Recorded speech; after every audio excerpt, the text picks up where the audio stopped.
It's now 8 o'clock, and we're going to get the show rolling. Okay. Hello, guys, and welcome to Obama 2K12 Supporter Show.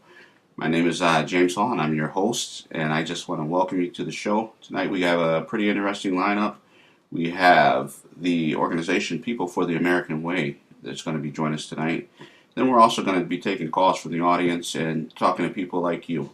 If you haven't been here before, and this is your first time here on the show, we are an organization that believes in the reelection of President Obama and doing what it takes to help him get reelected here in 2012.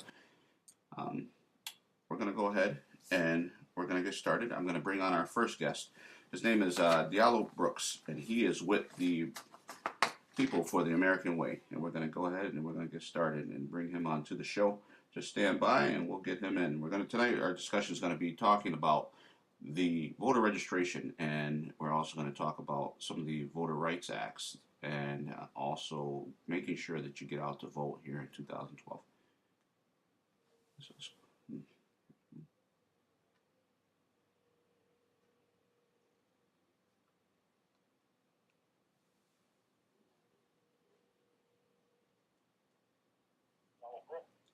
Hello, Mr. Brooks. How you doing? Doing well. How about yourself? I'm doing great tonight. I'm doing great tonight.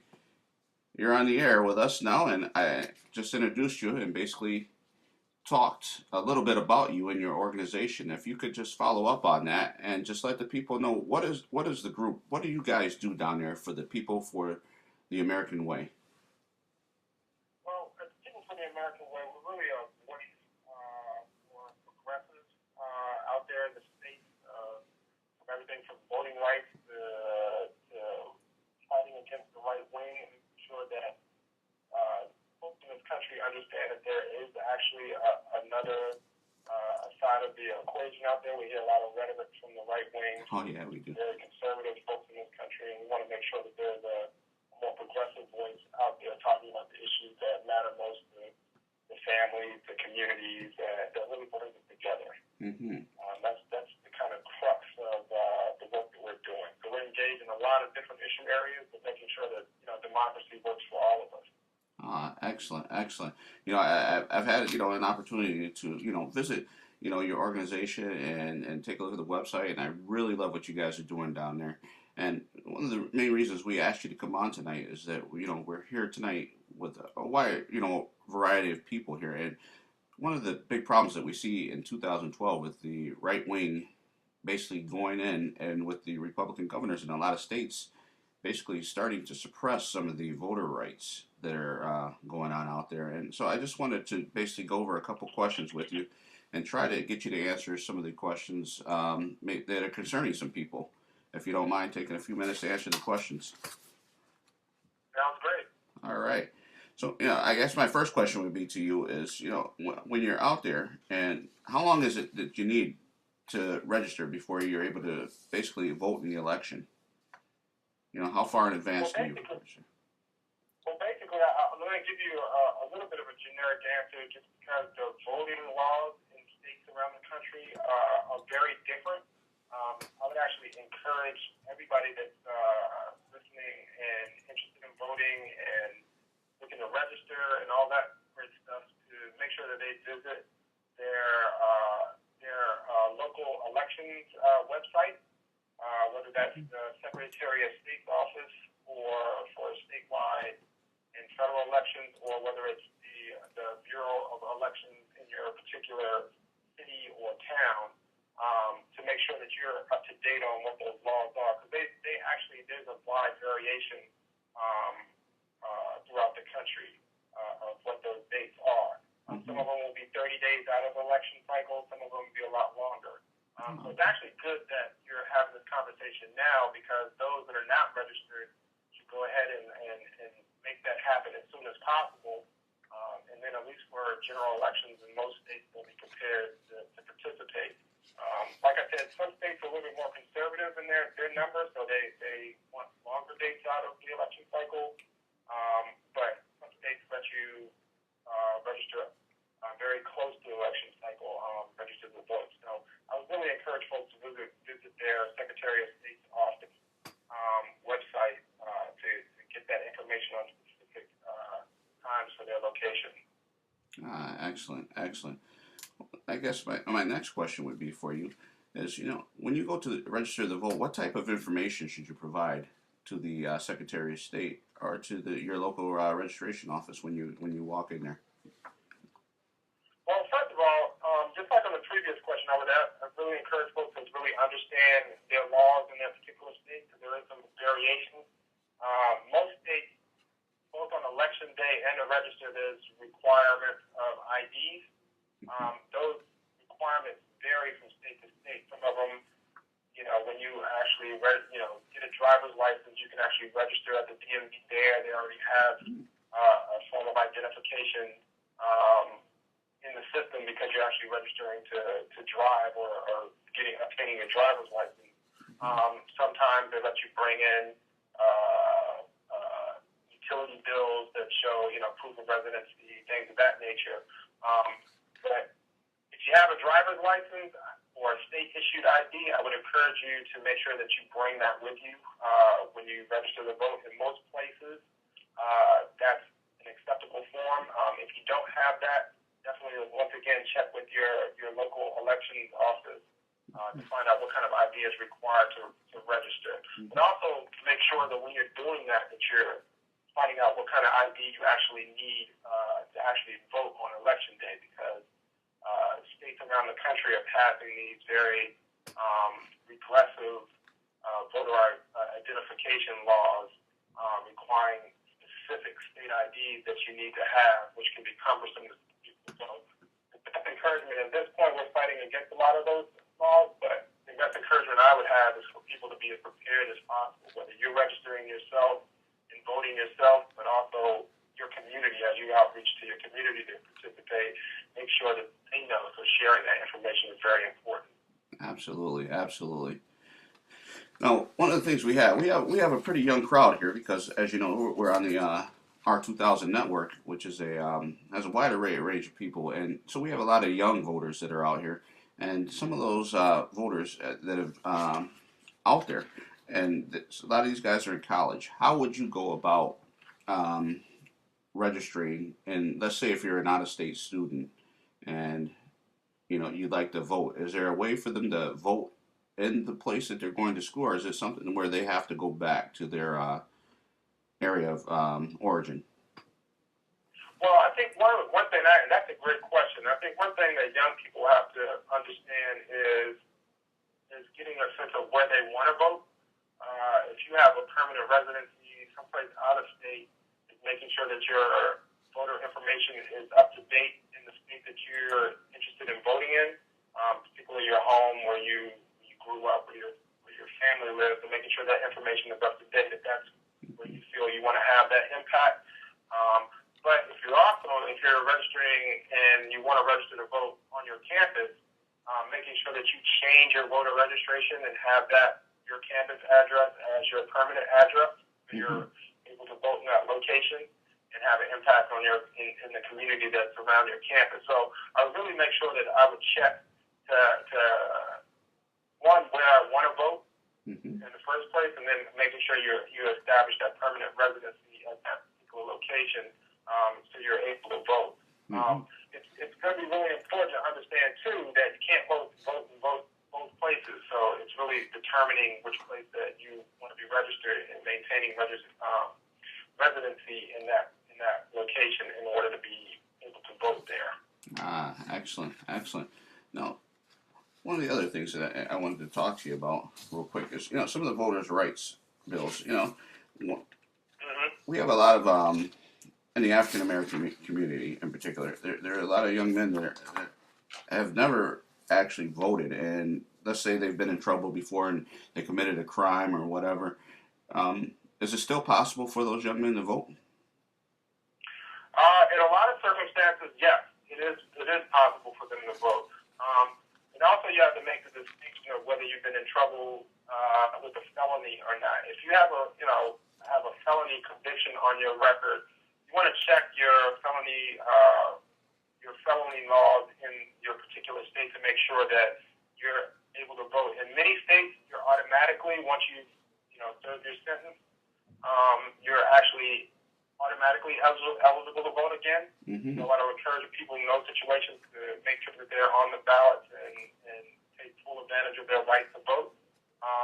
There are a couple of states where that you need to file to be able to vote again. Mm-hmm. There's an application process to restore your voting rights, so I would check and make sure that you're able to do that. One thing I will tell that community as well is that there should be no hesitancy in finding out whether you're eligible in your particular state or not. There's nothing that the elections office is going to do or can do or to stigmatize you for fighting for your right to vote. So if you serve your sentence or you're out in the community again, I would really encourage you to go through the process of registering to vote. Like I said, in many states you're able to automatically do that. In some states you have to go through an application process. So I would, and I think Florida is one of those states. I would actually go through that process and make sure that you're able to participate as a full citizen again. Because I really believe that once voters serve their time, that they should be a part of our democratic process and be a full participating citizen again. I think that's part of people's rehabilitation and giving back to their community. Excellent, excellent. No, and that goes with another question. That kind of falls in line with that. Because some people they don't own their own home, and some people they live in an apartment or house. And actually, and there's people out there that are just homeless. They're in transit right now. We're living in bad economic times. Do they have to have a permanent address to vote? Yeah, there's ways to vote. I mean, whether you own a home or not doesn't make a difference of whether you can register to vote. If you rent an apartment or live in an apartment or rent a house, use that address as your home address to register to vote, and don't let anybody stand in your way for that. If you're homeless or you're in between housing at a particular point in your life and you still feel that you need to make sure that your voice is heard during the election process, you can use in many situations you can use the address of shelters as your permanent address. I would actually either put the shelter that you're either using to transition or once again reach out to the election office to see how they would accommodate you listing your permanent address. And the biggest thing is people, particularly from disenfranchised situations, shouldn't take no for an answer. Basically, these offices are there to serve you as people, and you're a citizen. You're able to vote. You're participating in democracy, and so you should be willing to fight for your rights and make sure that there is accommodations made for you to participate in democracy. Excellent, excellent. One of the interesting questions that I just got here online is if you move, if you're registered for one address and you move, let's say the week before the election, are you required to re-register? Definitely you want to do a change of address on your voter registration file. If you move within the same city and you're voting in the same city, you still want to do a change of address on your voter registration file. The great thing is a lot of these websites I was on, I live in Washington, D.C., so I was actually checking my voter registration the other day, and there was ways that I could just go right on our election bureau site, type in my information, and make sure that my voter information was up to date. It's easier doing it like that. In many states, it's like that now.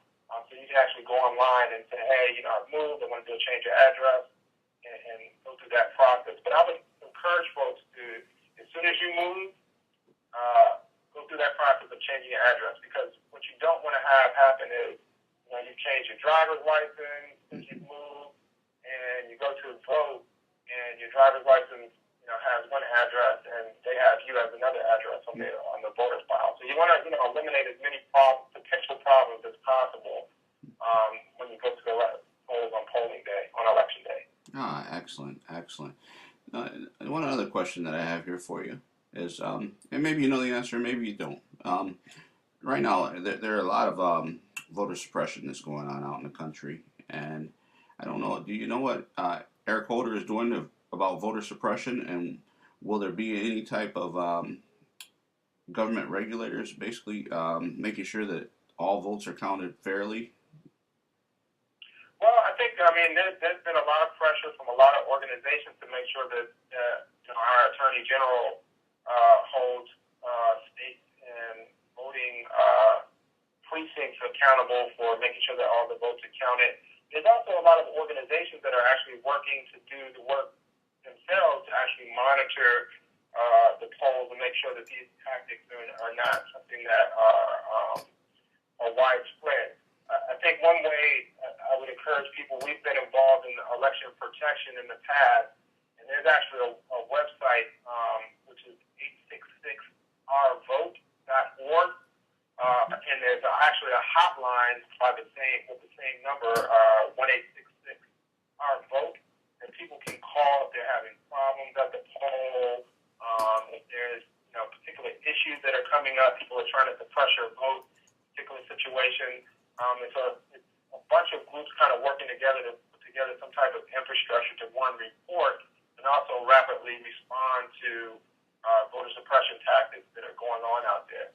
The biggest thing, now that we're so close into an election cycle, is make sure that people are prepared as possible, that you know your rights, you know what you can and can't do at the poll, or as far as registering, as far as voting itself.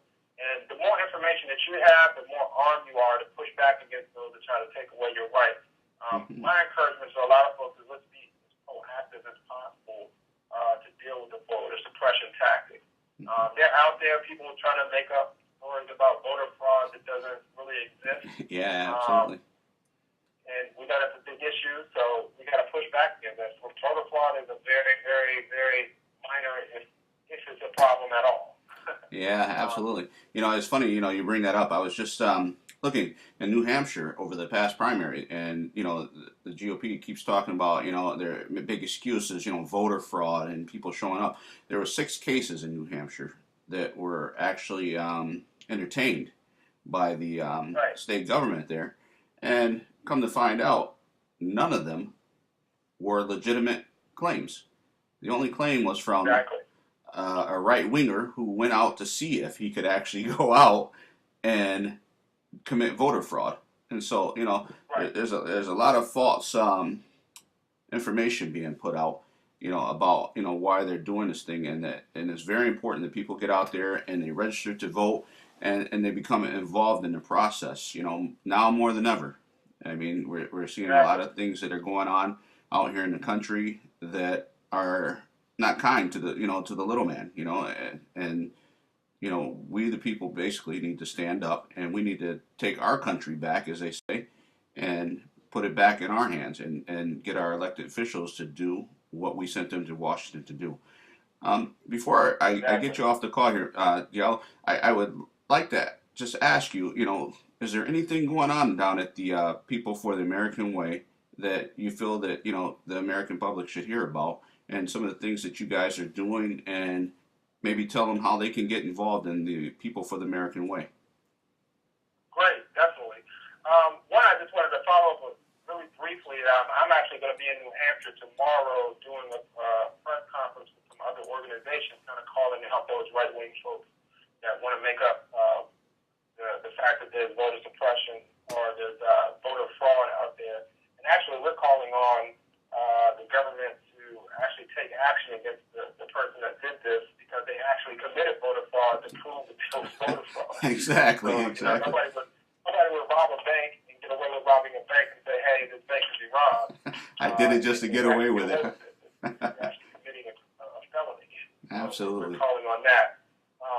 The other piece that I think is really important that we're doing, we actually have a vote program that our African American ministers are putting on a program called VESTals, which basically is a bunch of ministers around the country are working together to register as many folks as possible in the African American community in particular, and also to make sure that those folks are not only registered but ready and able to vote on election day. So there's the registration process, but then there's also the mobilization process. We're actively involved in that, and if folks are interested in that, they can reach out to People for the American Way Foundation and we can plug them in. Also, our Young People for program, which is our campus program, they're actually doing vote work on several campuses around the country in several states and engaging young people and making sure that young voices are involved in both the registration process and also the mobilization process. And it's really key for young folks is that there's always a new generation and group of young folks aging into being old enough to vote. Mm-hmm. So there's a lot of turnover in that age group. And so there's always a need for active work in that community. So we're engaged in a lot of that work going into this election cycle. We're going to be working with other organizations where it makes sense to make sure that people's rights are protected. And so, I mean, I would encourage folks, if they're interested, to reach out. We'll be doing a lot of work in those areas over the coming months. And love to really get other voices involved in these conversations going forward. Absolutely. Excellent. Well, I really, and just, one more question real quick before we get out of here. Sure. Some of the people, you are a nationwide organization, correct? Yes. And how many members do you guys have currently? We have several 100,000 members, actually. Ah, excellent. I'm trying to remember the exact number off the top of my head, but it's a few 100,000 members.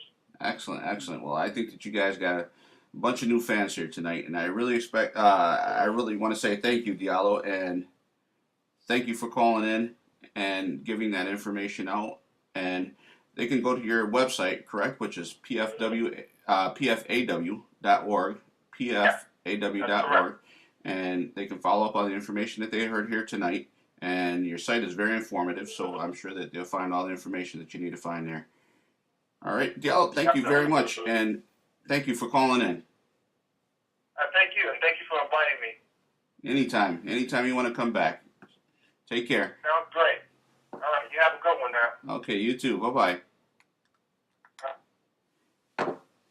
Boy, that was pretty interesting. Oh, boy. A lot of information there at that website. That's the peoplefortheamericanway.org. Peoplefortheamericanway.org.